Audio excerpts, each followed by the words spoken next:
오늘은 에녹, 무드셀라, 라멕, 노아 이렇게 네 사람의 생애를 살피면서 하나님과 동행한 사람들이라는 제목으로 말씀을 같이 나누겠습니다. 세상이 하나님을 떠나서 타락한 죄의 음성이 온 세상을 가득 덮고 폭력과 무질서와 쾌락이 관영할 때 하나님과 동행한 사람이 있었습니다. 그 사람은 에녹입니다. 성경은 에녹에 대해 이렇게 기록하고 있습니다. 창세기 5장 21절에서 24절. 에녹은 65세에 무드셀라를 낳았고 무드셀라를 낳고 300년을 하나님과 동행하며 자녀들을 낳았고 그는 365세를 살았더라.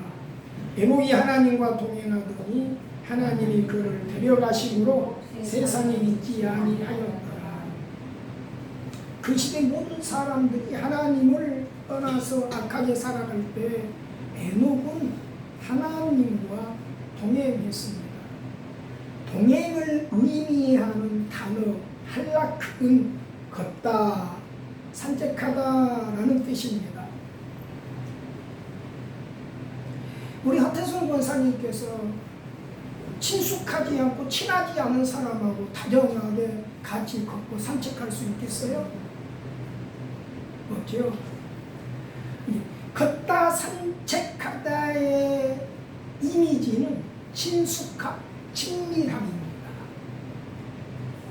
그러니까 에녹은 어떤 종교적인 관념이나 어떤 규범의 목록을 잘 지킨 사람이 아니고 그의 삶 속에서 하나님과 친숙하게, 친밀하게, 가깝게, 다정하게 그렇게 함께 걷고 살았던 것입니다.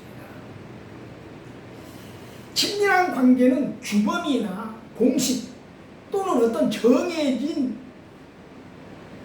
공간에 들어가서 신앙 행위를 말하는 것이 아닙니다.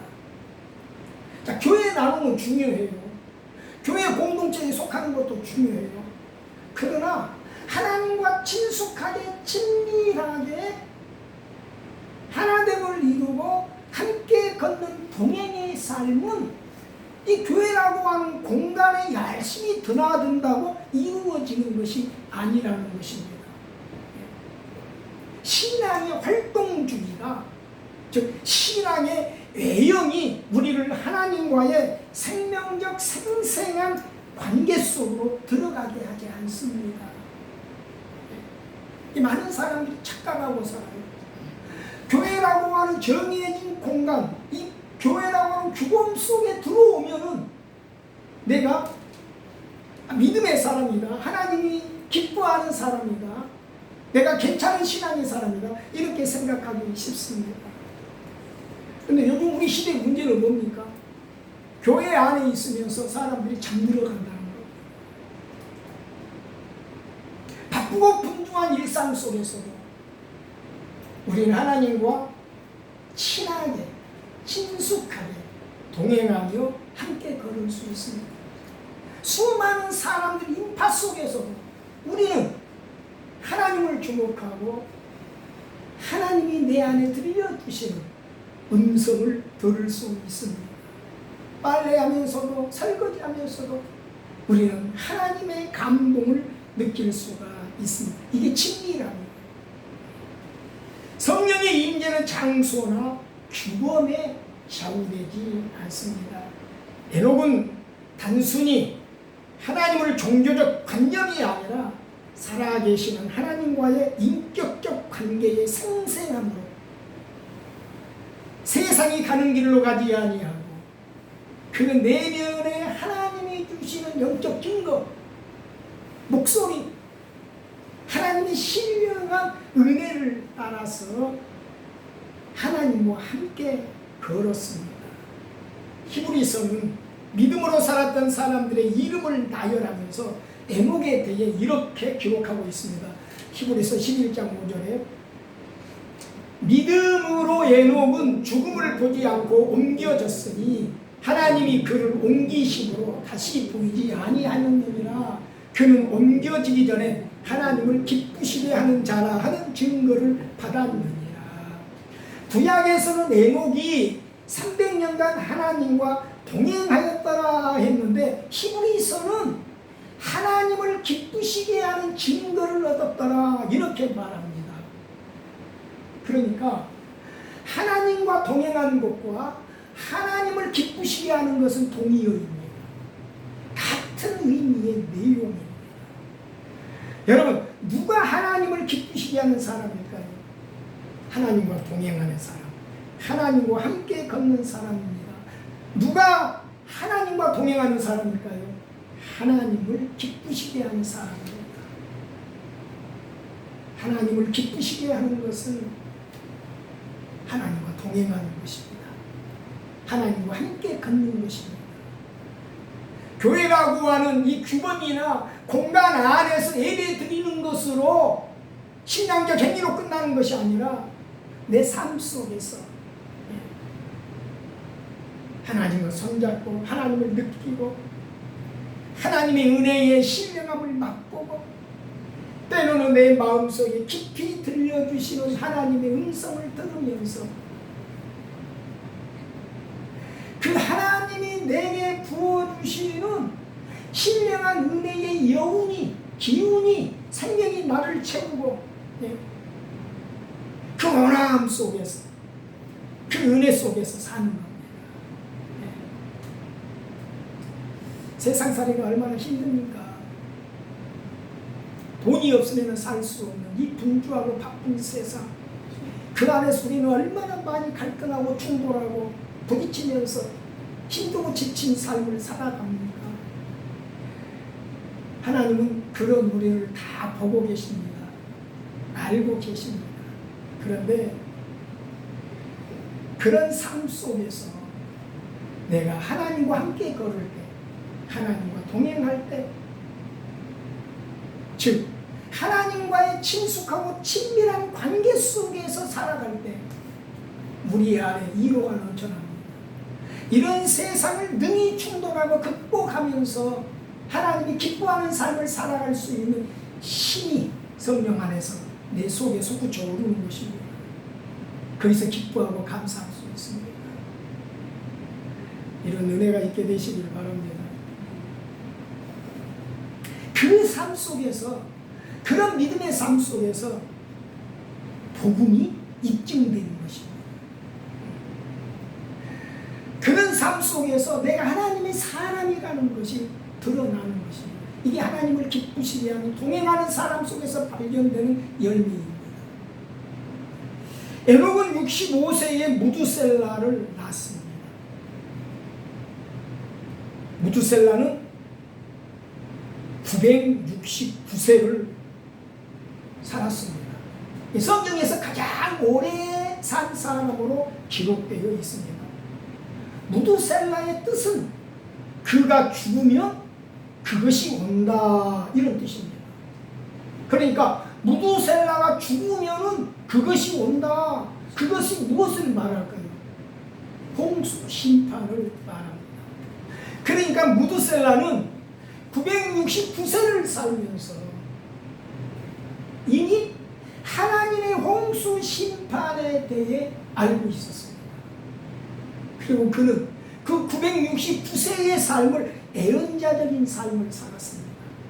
연대를 추적하면은 무두셀라가 969세에 죽으면서 홍수가 시작됩니다. 놀라울 정도로 정확하게 맞아떨어지는 것을 볼 수 있습니다.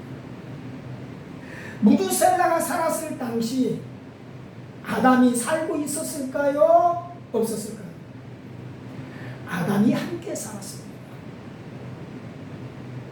에녹은 낙원에 대한 아담의 기억을 통해 인류의 시작과 타락의 전말을 알게 되었을 것이고, 무두셀라 역시 아담에게 또는 그의 아버지 에녹에게 인간의 시작과 여자의 아들이 뱀의 머리를 상하게 할 것이라는 에덴의 회복과 홍수 심판에 대해 듣고 배웠을 것입니다. 969세라는 무두셀라의 나이가 주는 메시지는 대언적 삶입니다. 그리고 하나님의 자비입니다. 무두셀라는 그 오랜 삶을 살면서 회개와 심판에 대해 세상에 외쳤을 것입니다. 그러나 그 누구도 그의 외침에 귀를 기울이는 사람은 없었습니다. 그럼에도 자비의 하나님, 사랑의 하나님은 969년을 기다리십니다. 사람들이 회개하고 돌아오도록. 베드로후서 3장 9절에 주의 약속은 어떤 이들이 덧이다고 생각하는 것 같이 덧인 것이 아니라 오직 주께서는 너희를 대하여 오래 참으사 아무도 멸망하지 아니하고 다 회개하기에 이르기를 원하시느니라. 하나님은 2000년 동안 줄기차게 세상의 종말과 심판에 대해서 말씀해 오셨습니다. 홍수 심판을 앞두고 969년을 기다리신 하나님은 예수 그리스도의 부활 이후 2000년을 기다리시며 모든 사람이 멸망에 떨어지지 않고 구원에 이르도록 회개하고 돌아올 것을 기다려 오셨습니다. 지금도 하나님은 그렇게 기다리고 계십니다. 이따가 실족한 내 자녀들이, 내 가족들이 주께로 돌아오기를, 나는 예수를 주님으로 만났는데 아직도 예수밖에 잠들어 있는 내 가족들, 내 자녀들이 돌아오기를 하나님은 여전히 기다리고 계십니다. 근데 여러분, 하나님의 기다림과 오래 참으심은 마냥 영원히 지속되지 않습니다. 그 기다림이 끝나는 날, 그날은 자비가 아니라 무서운 하나님의 공의의 심판과 형벌만이 있을 뿐입니다. 성경은 이렇게 말하고 있죠. 보라, 지금이 은혜 받을 때요, 보라, 지금이 구원의 날이로다. 내일은 우리를 기다려주지 않습니다. 무두셀라는 라멕을 낳습니다. 홍수 심판에 대한 애언은 에녹에서 무두셀라로, 무두셀라에서 라멕으로 이어집니다. 라멕이 182세에 노아를 낳고 그 이름을 노아라 짓습니다.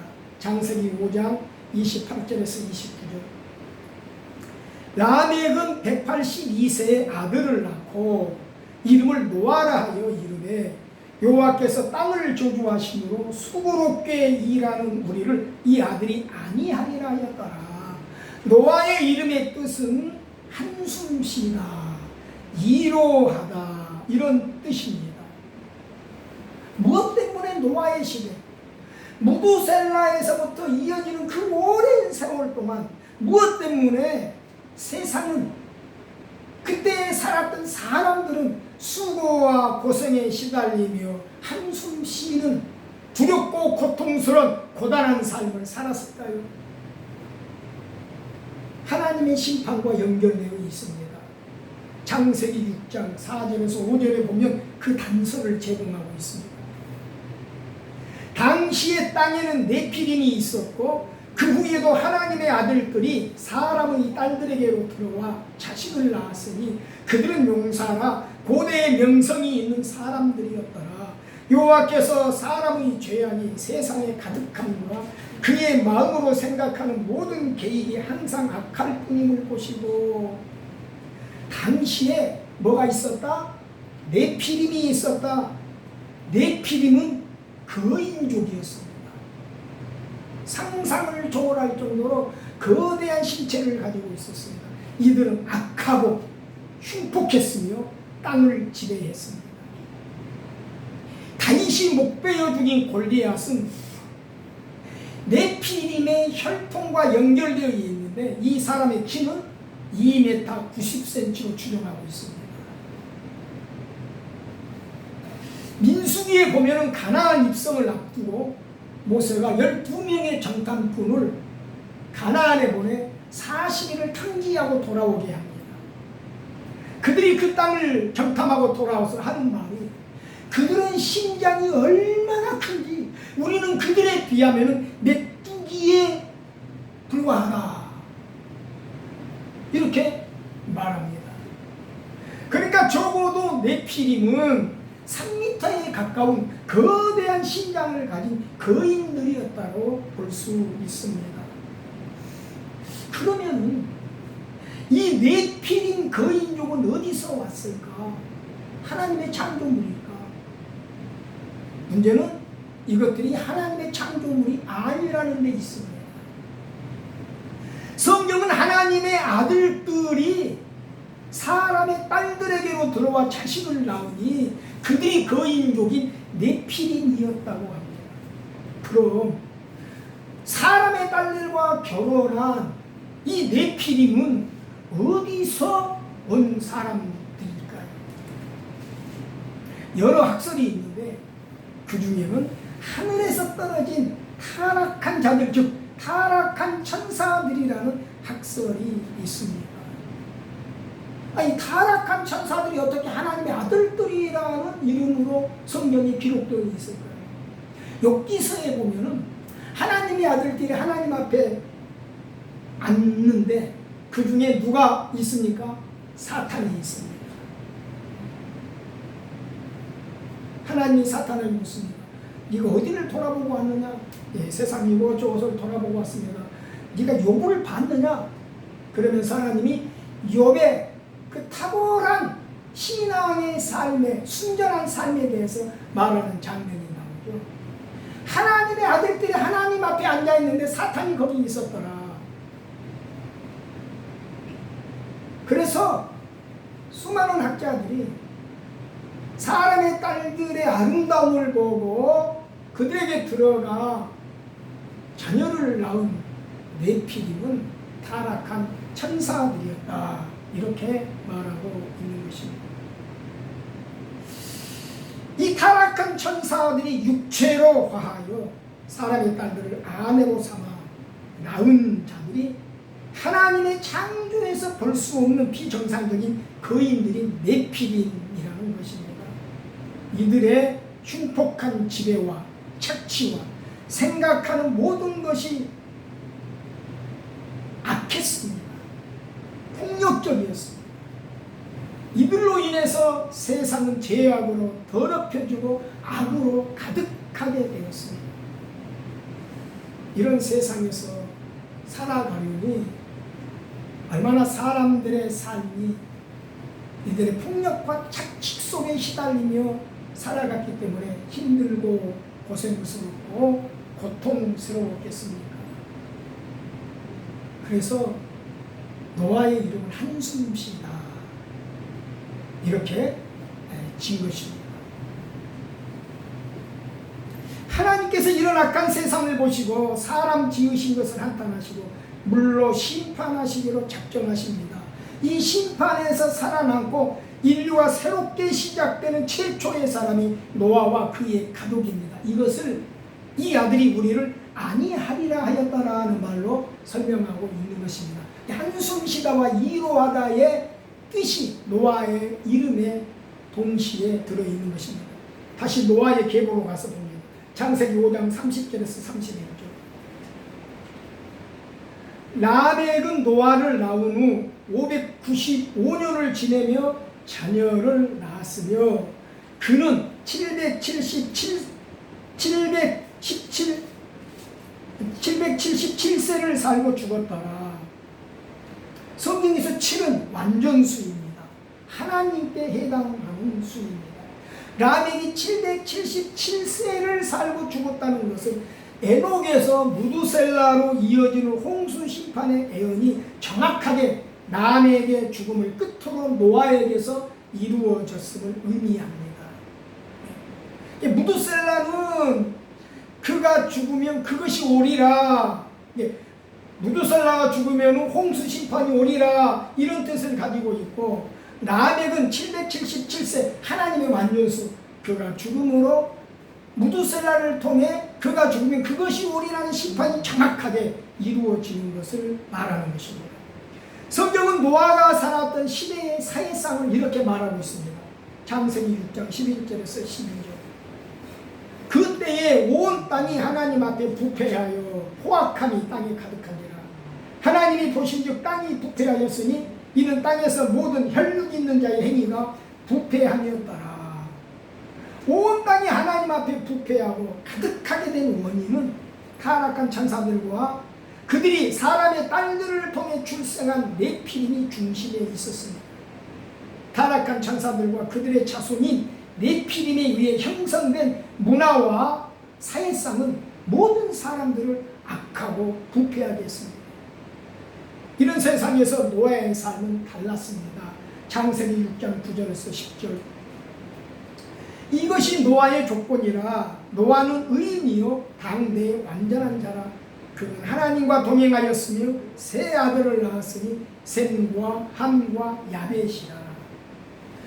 온 세상의 죄악이 관영하고 포악한 길로 갈 때 노아는 다른 길로 갔습니다. 그것은 하나님과의 동행이었습니다.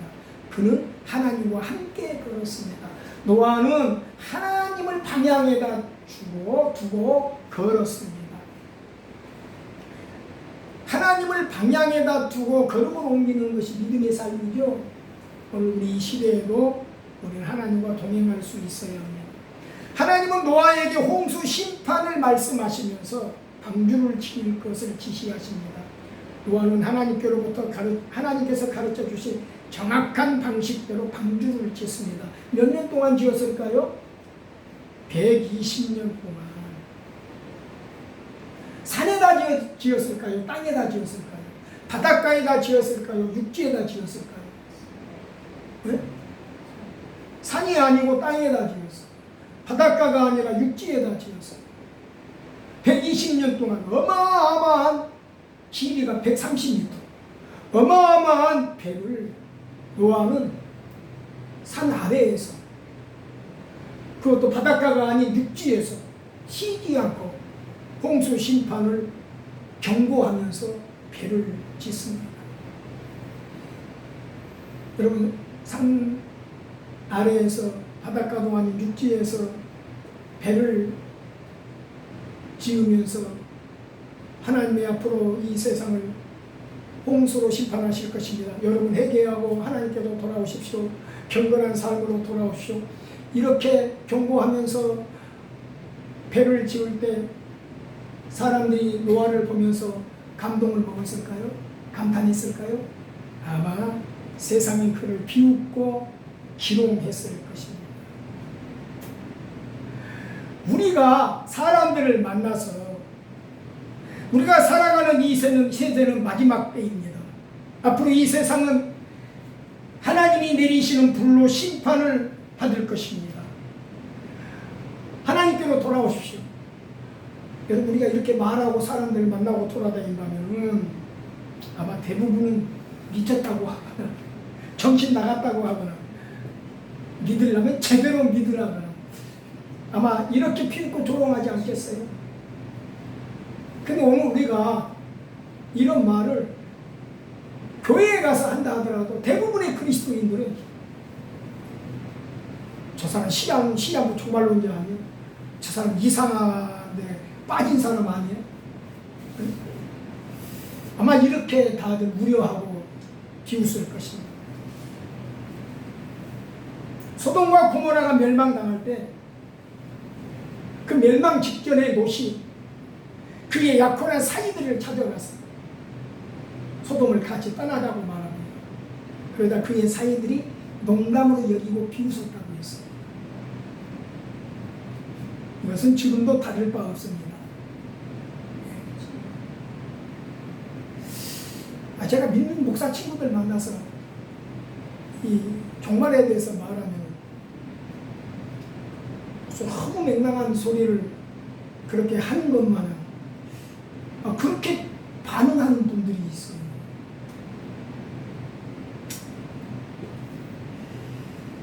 깨어있는 사람들은 영적으로 건전합니다. 하나님과의 친밀한 관계 속에서 하나님과 교통하고 소통하는 사람은 느낌이 있습니다. 이 느낌이라는 것은 막연한 게 아니고 내 내면에, 내 영혼에 주신 증거를 말하는 거예요. 하나님이 내 안에 어떤 계시적이고 신령한 영으로 어떤 내적인 증거를 주실 때에 이건 나 말고는 사람들이 이해할 수 없습니다. 동의하지 않습니다. 그래서 깨어있는 믿음의 사람들이 하나님의 말씀에 순종하고 살아갈 때 애롭고 고독했던 이유가 여기에 있습니다. 가족도 동의하지 않아요. 그러나 깨어있는 믿음의 사람은 하나님이 내 안에 주신 명확한 증거를 따라갑니다. 남이 이해하든 안 하든, 동의하든 동의하지 않든, 욕을 하든 비난하든 그냥 내 길을 묵묵히가는 것입니다. 세상에는 세 종류의 사람들이 있습니다. 첫째는 육신에 속한 사람들입니다. 육에 속한 사람들. 이들은 영이 닫혀 있기 때문에 진리의 말씀이 들어가지 않습니다.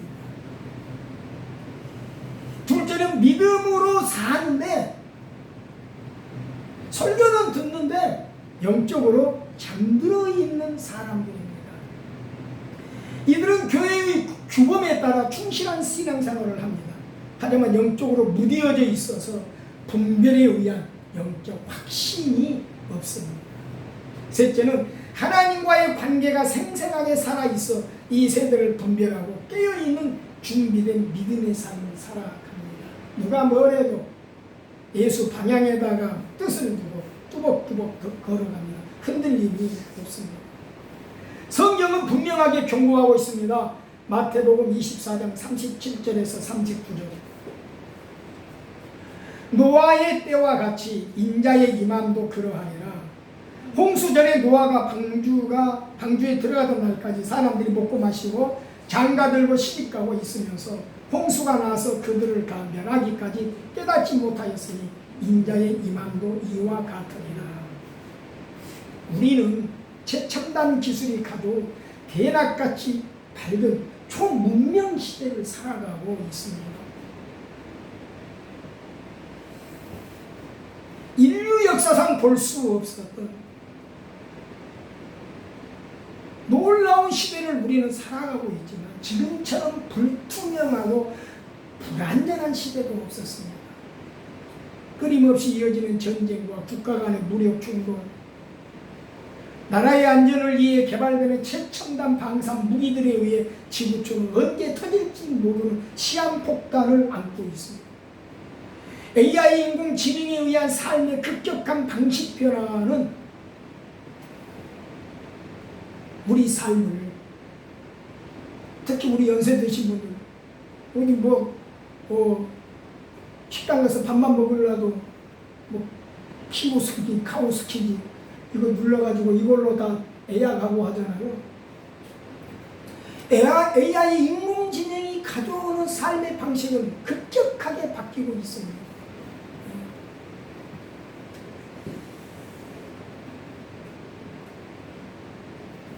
곳곳에서 일어나는 지진과 산불, 태풍과 홍수에 의한 자연재해, 기후변화. 여러분, 예수님께서 말씀하신 마지막 때에 이르면 겪게 되는 재난의 시작이라고 할 수 있습니다. 무슨 소리 하냐? 2000년 전, 3000년 전에도 지진이 있었고 기근이 있었고 전쟁이 있었는데 물론 있었죠. 근데 예수님이 재난의 시작이라고 말씀하고 있는 이 징조들은 과거에 일어났던 것과는 차원이 다릅니다. 그 규모가, 그 속도가.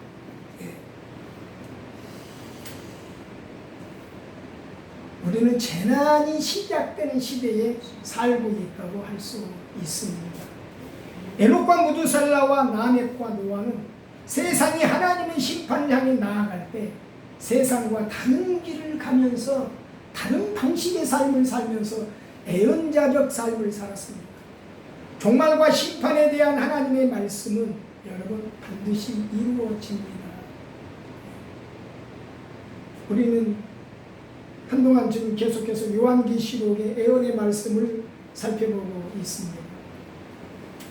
그 과거에 이루어질, 나와 상관이 없는 먼 시대에 이루어질 일이 아닙니다. 요한계시록의 애언은 이미 이루어져 가고 있는지도 모릅니다.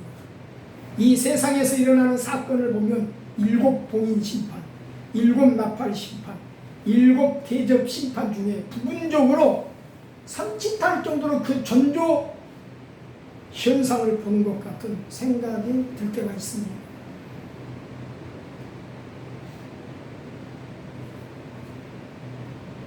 유다서는 그 내용이 짧은 한 장에 불과하지만 세상 심판에 대한 에녹의 예언을 언급하면서 이렇게 말합니다. 참 여기 에녹이 예언했다는 것은 에녹이 예언 300년 동안 하나님과 동행하면서 예언한 말씀이 있다는 것을 의미해요. 그래서 우리 이 개신교에서는 성경으로 취급은 안 하지만 에녹서가 있어요. 그 에녹서에 보면은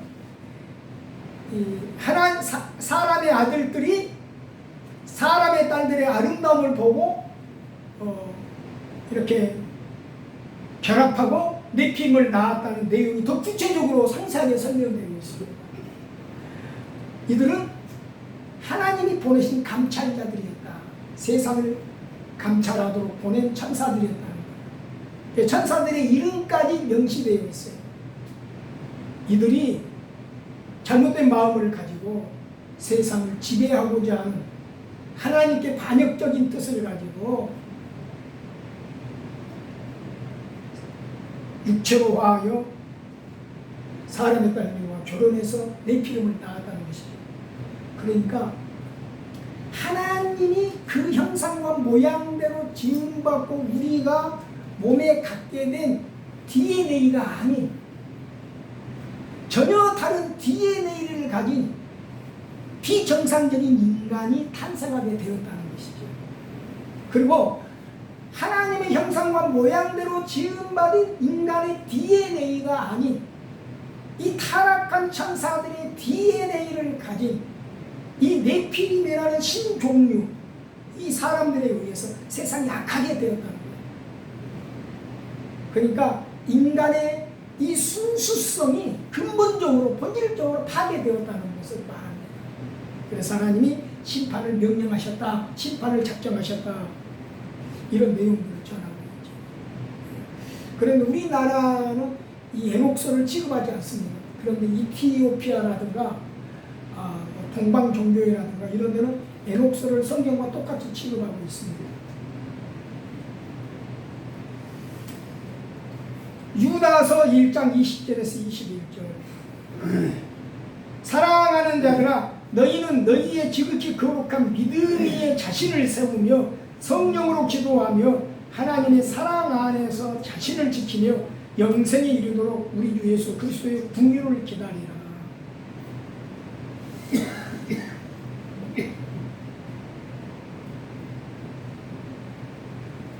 유다서의 이 내용은 에녹의 예언을 언급하면서 뒤에 나오는 내용입니다.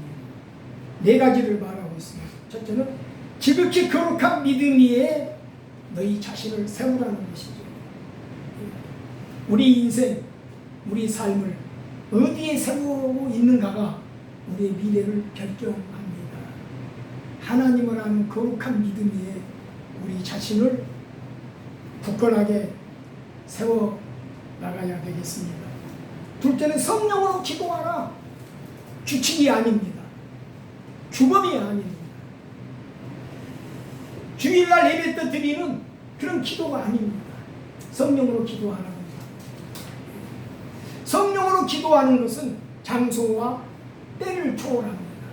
어디이든 상관없습니다. 내가 있는 그곳이 하나님이 임하는 곳이고 내가 주님을 만나는 곳이고 내가 주님께 기도의 향을 피우는 곳이고 그리고 성령으로 기도하는 것은 내 안에서 성령에 의해서 일어나는 갈급함으로 기도하는 거예요. 간절함으로 기도하는 거예요. 이건 주님과의 친밀한 관계 속으로 들어갈 때에 경험할 수 있는 축복입니다. 이런 은혜가 있기를 바랍니다. 셋째는 하나님의 사랑 안에서 자신을 지키라는 것입니다. 자신을 지키라. 하나님은 사랑, 하나님의 사랑. 사랑이 무엇일까요? 관계입니다. 사랑은 무엇일까요? 친밀함입니다. 여러분 하나님을 종교적으로 대하지 마십시오. 내가 신앙적인 내용적인 어떤 행위에 충실했다고 해서 우리가 하나님의 사랑 안에 거한다? 그건 아니에요. 사랑은 친밀함이에요. 동행한다, 함께 걷는다, 이게 바로 친밀함을 말하는 거예요. 그 친밀함은 어디서 오는가요? 순종을 통해서. 순종은 뭡니까? 이해가 아니에요. 순종은 신뢰예요. 왜 우리가 신뢰하기가 어려운가요? 이해가 안 되기 때문입니다. 예를 들어서 빌립이 사마리아 성에 가서 복음을 전하니까 막 귀신이 떠나고 마법사들이 예수를 믿고 마법사를 불태우고 놀라운 역사가 일어납니다. 그런데 하나님이 빌립에게 말하기를 광야로 가라 그러는 거예요. 밑도 끝도 없는 거, 설명이 없어요. 광야로 가라. 광야는 사람이 안 살잖아요. 빌립은 지금 전도하기 위해서 사마리아 성에 와가지고 빌립의 전도를 통해서 수많은 사람들이 회개하고 주께로 돌아오고 치유되고 막 기적이 일어나는데 성령이 광야로 가라고 하는 거예요. 사람 하나 살지 않는 척박한 곳으로. 이 밑도 끝도 없는, 설명이 없는 이 성령이 주시는 음성에 따라서 빌립이 광야로 갑니다. 광야로 가니까 거기에 난 길로 마차가 한 대 지나가고 있었는데 저 마차로 가까이 나아가라 그러는 거예요. 그래서 마차에 가까이 나아가니까 예루살렘 성을 방문하고 돌아가던 에티오피아의 한 벼슬을 하는 사람이 타고 있는 거예요. 이 사람은 이 에티오피아의 여왕 간다게의 보물창고를 맡고 있는 요즘으로 치면 재무장관이라고 할 수 있는 위치에 있는 사람이었어요. 그 마차로 가까이 가서 보니까 이 사람이 성경을 읽고 있는 거예요. 근데 성경을 읽는데 이해가 안 되는 거예요. 빌립을 보고 좀 이리 가까이 와라. 내가 이거 성경을 읽고 있는데 뭔 내용인지 모르겠는데 당신이 알면 좀 알려달라. 그래서 빌립이 그 사람이 읽고 있는 성경 말씀에서부터 시작해가지고 예수 그리스도의 십자가와 부활에 대해서 쭉 설명을 해줍니다. 그리고 에티오피아 내시가 세례를 받고 떠납니다. 에티오피아는 지금도 인구 70%가 예수를 믿습니다. 기독교 국가입니다. 많은 사람들이 추측하죠. 그때 빌립의 전도를 받은 에티오피아의 국구를 맡았던 이 내시가 그때 예수를 믿고 자기 나라에 가서 복음을 전하지 않았을까. 그래서 에티오피아가 아직까지 모든 아프리카가 이슬람화 되고 있는데 에티오피아와 국가만큼은 아직도 70%의 인구가 굳건하게 기독교 신앙을 가지고 있는 것이 아닌가 이렇게 추측하고 있는 것이죠. 넷째는 영생에 이르도록 우리 주 예수의 긍휼을 기다리라. 무슨 말입니까? 재림으로 이루어질 구원의 최종 종착지는 어디요? 예수 그리스도의 재림이지요. 우리 주 예수의 긍휼을 기다리라는 것은 예수 그리스도의 다시 오심을 기다리라는 것입니다. 왜요?